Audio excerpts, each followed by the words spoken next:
What is up, guys? Marcellus Williams, aka TheSwolefessor, here to educate you on health, fitness, social well-being, and this is episode 17 of Time to Build. I'm not going to do a whole lot of talking. It's been a long time since we've done an episode. Today is my pause deadlift focus day. I believe it's the only day you guys haven't seen. You guys haven't seen me do pause deadlifts, followed by back and bicep accessory work. So you guys are going to see that. At some point during this video, I'll show you kind of what I've done the rest of, earlier up in this week, because you guys saw everything from last week in the last video I did.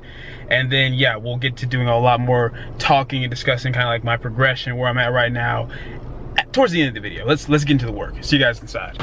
Alright guys, so hopping in for a voiceover just because I want to make sure I take the time to explain what the actual benefits of pause deadlifts are, talk a little bit about the benefits of pause rep training as a whole, just because once again, I don't want you guys, doing these things without understanding what the actual benefits are. It does you no good to throw every accessory and variation movement at your body or at a specific lift to get better at that lift if you don't actually know what you're doing or why you're doing it. So getting right into it, guys, in terms of pause deadlifts, the first thing is that it allows us to create more time under tension at our sticking point, which is going to effectively allow us to build more muscle, as well as intuitively find our strongest position while being paused at our weakest point in the lift itself. Now, hopefully you guys have a better understanding of time under tension as it relates to, full range of motion and total workload. We're looking at, how much weight is on the bar, sets, reps, how time under tension actually works, not this misconstrued thing that has been going around in the bodybuilding world. Hopefully you guys have a better understanding of that if you've been with the channel long enough. If not, feel free to check out the videos that I've already done over that topic.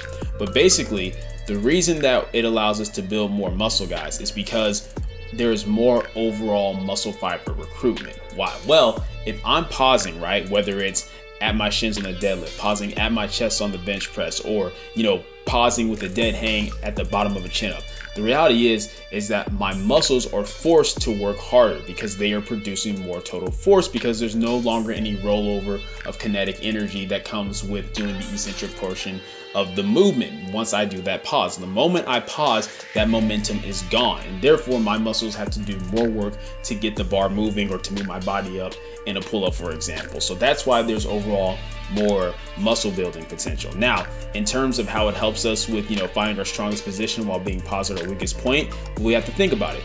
With the deadlift specifically, I'm forced to brace more and really have to stabilize my spine in order to prevent, lumbar flexion or lower back rounding. For one, we already know that lower back rounding can lead to a lot of injuries on the deadlift, but two, it's keeping in mind, guys, that because I'm having to stabilize my spine more, it's going to force me to do things like keep my lats tighter, keep the bar closer to my body, keep my chest more upright. These are all things that as a whole are just going to create a better bar path and allow me to finish the lift more efficiently. So from a technique perspective, it's helping me not only with injury prevention, but just being stronger on the lift as a whole, because of all these different factors that get involved the moment I start pausing, just because I've taken that momentum out.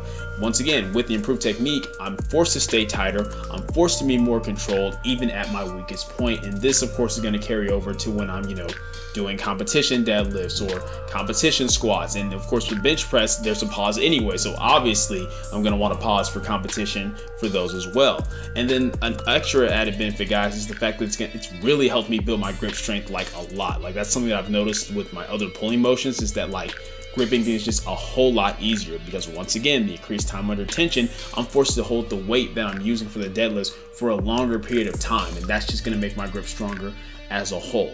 So now that we kind of have an understanding of the benefits of pause reps with deadlifts, let's kind of look at the benefits of pause reps as a whole. And a lot of it just carries over. Once again, the whole thing about building more muscle, that applies to any movement, even something like a barbell curl, where you pause at the very bottom of the lift, with your arms fully extended. What is it going to force you to do? You kind of almost intuitively tighten your back up a little bit more, you tighten your core up a little bit more, and that's going to force your biceps to do more of the work with bringing the weight up. Why? Because there's no momentum. You're not doing a bunch of swing around, which makes it easier to move the weight however you want. Your biceps are forced to do more work, which is of course what we want, because the whole point of isolating our bicep with a curl is to help the bicep grow, and that doesn't really happen as effectively if we're doing a whole bunch of things like swinging around or using a whole bunch of other muscles, having to get overly involved in the movement. So that's the main thing, guys. And then the second thing is pretty much once again, better technique. People have to keep that in mind. Better technique isn't just good for injury prevention, it's good for making all the muscles involved in the movement do the work that they're supposed to, which of course leads to overall more muscle growth. So just keep that in mind, guys. Whenever you're dealing with something like maybe a plateau, start incorporating pause reps, because if you can go from, struggling with doing, like, say, 3 sets of 10 pull-ups, just going through the full range of motion without a pause, but then you start incorporating pause reps, it's going to make just your normal pull-ups that much easier. So yeah, those are pretty much the benefits of pause rep, guys. I hope I made that clear. Enjoy the rest of the video.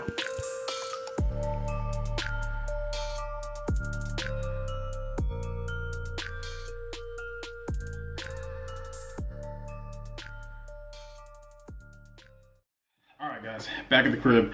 Sorry I didn't get to show you the last few movements, but you guys have seen this day before, so all you missed out on was, the cable curls, lat pull downs, hammer strength row, and then the decline dumbbell curls. But you saw everything that's different about this day on this cycle, as far as, the pause deadlifts, the dead hang chin ups, which are sets of 5 now, so we have to go a lot heavier on those, so I'm very happy about that.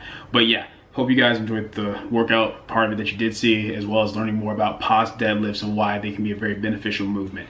Now, catching you up pretty much with everything that's going on with my current progression. This is the last week of, actual heavy workload on this cycle that I'll be going through. Instead of 2 weeks of deload, then testing my 2 to 5 rep maxes.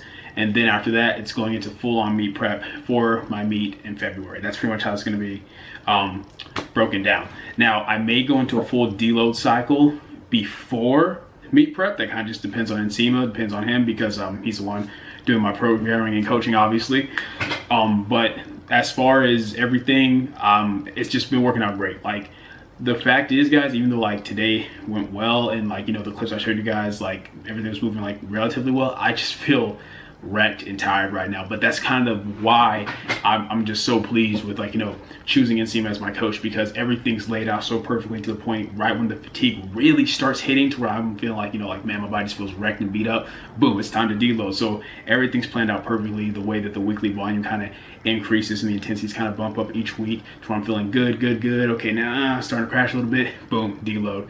Then I go into testing again. So really happy with that. As far as my weight, on average, I've been weighing in around 166 pounds. On a couple days here and there, I've been like, 167, 168, mainly just, holding water weight on certain days, but on average around 166, which is perfect, right where I'm supposed to be. We're now in the beginning of December, so about halfway through this month, I want to be sitting around 167 consistently, and by the end of this month, around 168 consistently. So that way, I'll be like 169, 170 by January, and around 171, 172 by my meet in February, which once again will be my first time competing in the 83 kg weight class. So definitely excited about that. But yeah, that's pretty much it, guys.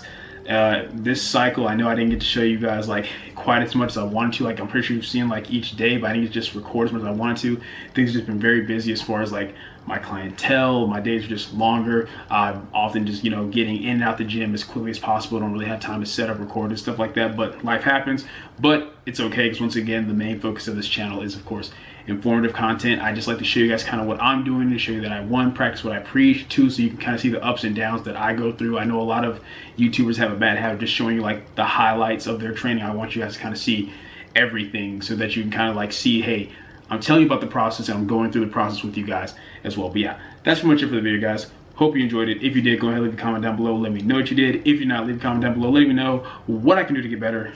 Like the video, share, subscribe. Keep it simple, specific, scientific. I'll catch y'all later.